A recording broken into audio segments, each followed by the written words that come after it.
আসসালামু আলাইকুম প্রিয় দর্শক, স্বাগত জানাই অভিবাসী আপডেটের নতুন ভিডিওতে। এই ভিডিওর মাধ্যমে জানিয়ে দেব গত 24 ঘন্টার আলোচিত গেম খবরগুলোর বিস্তারিত, যা জানার পর আপনি অনেকটাই ক্লিয়ার হয়ে যাবেন বর্তমান ভূমধ্যসাগর, এজিয়ান সাগর এবং আটলান্টিক উপকূল ব্যবহার করে ইউরোপে আসার কি পরিস্থিতি। ফেব্রুয়ারি মাসের 16 তারিখ আপনি নিজে জানুন, একজন বাংলাদেশি ভাই বোনকে এই তথ্যটি জানান, এই ভিডিওটি শেয়ার করে দিয়ে চ্যানেলটি সাবস্ক্রাইব করুন, ফেসবুক পেজটি ফলো করুন আমাদের প্রতিদিনের ভিডিও প্রতিদিন দেখার জন্য। লিবিয়া থেকে ইতালির বিভিন্ন উপকূল লক্ষ্য করে গেম পরিচালিত হয়, যে ধারাবাহিকতায় সরাসরি শরণার্থীরা প্রবেশ করে থাকে।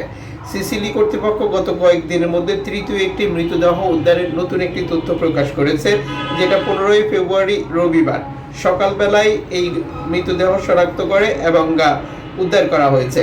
দক্ষিণের পানিতে এই মৃতদেহটি ভাসতে দেখে সেখানে থাকা লোকজন কর্তৃপক্ষকে খবর দেয় এবং অনুসন্ধান কর্তৃপক্ষ এসে সেটি উদ্ধার করে নিয়ে যায়। আপনারা এরই মধ্যে একটি ব্যাপারে অবগত রয়েছেন যে গত সপ্তাহেও ভূমধ্যসাগর ব্যবহার করে ইতালি আসার পথে বহু নৌকা নিখোঁজ রয়েছে। যে সকল শরণার্থীর কোনো খবর এখন পর্যন্ত নিশ্চিত করা যায়নি, কারণ যে অঞ্চলটিতে ঘূর্ণিঝড় ছিল, আবহাওয়া পরিস্থিতি খারাপ ছিল, সেখানে কোনো উদ্ধার তৎপরতা এনজিও সংস্থা নেই এবং কর্তৃপক্ষ কোনো ধরনের অনুসন্ধানী প্রতিবেদন পরিচালনা করেনি, যে কারণে সঠিক তথ্য পাওয়া যায়নি। যদিও এনজিও সংস্থাগুলো যারা সাগরে কাজ না করে বাইরে কাজ করে, তারা বারবার সতর্কতা বার্তা দিয়ে আসছিল যে নৌকাডুবি এবং শরণার্থী মৃত্যু নিখোঁজের পরিসংখ্যান বৃদ্ধি পাবে।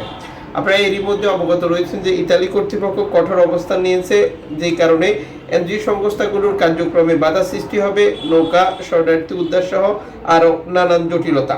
আর এই পরিস্থিতির পরেও গেম অব্যাহত রয়েছে, যেমন গত 24 ঘন্টা এবং লিবিয়া থেকে ইতালিতে আসার চেষ্টা করেছিল অভিবাসীরা, লিবিয়া থেকে গ্রিসে এবং আফ্রিকার বিভিন্ন দেশ থেকে স্পেনে। এরই মধ্যে ইউরোপের নীতি নির্ধারকরা প্রতিনিয়তই তাদের যে নীতি পরিবর্তন আনছে, যেমন আনছে ইতালি, তেমন জার্মানি, তেমন ফ্রান্স। প্রায় প্রত্যেকটি দেশে অভিবাসী বিরোধী কঠিন পদক্ষেপগুলো একের পর এক কার্যকর অব্যাহত রেখেছে। আর এই পরিস্থিতি নিঃসন্দেহে অভিবাসীদের জন্য একটি খারাপ বার্তা বলেই এই খাত বিশ্লেষকরা মনে করছে। এরপরেও অভিবাসীদের ইউরোপে আসার যে প্রবণতা, সেটি থেমে নেই, যা ধারাবাহিকভাবে অব্যাহত রয়েছে। ভূমধ্যসাগর ব্যবহার করে ইতালি, আফ্রিকার বিভিন্ন দেশ ব্যবহার করে স্পেন এবং তুরস্ক থেকে গ্রিসের উপত্যকা দ্বীপগুলোকে টার্গেট করে গেম হচ্ছে, শরণার্থীরা প্রবেশ করছে এবং ইউরোপের বিভিন্ন স্থানে ছড়িয়ে পড়ছে।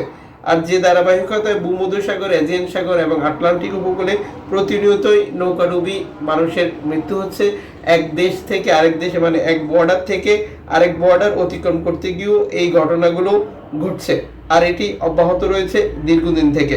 দর্শক, যুক্ত থাকুন আর দেখতে থাকুন আমাদের নিত্য নতুন আপডেট তথ্য প্রতিদিন। আপনার কোনো মতামত থাকলেও কমেন্টস করে জানাতে পারেন।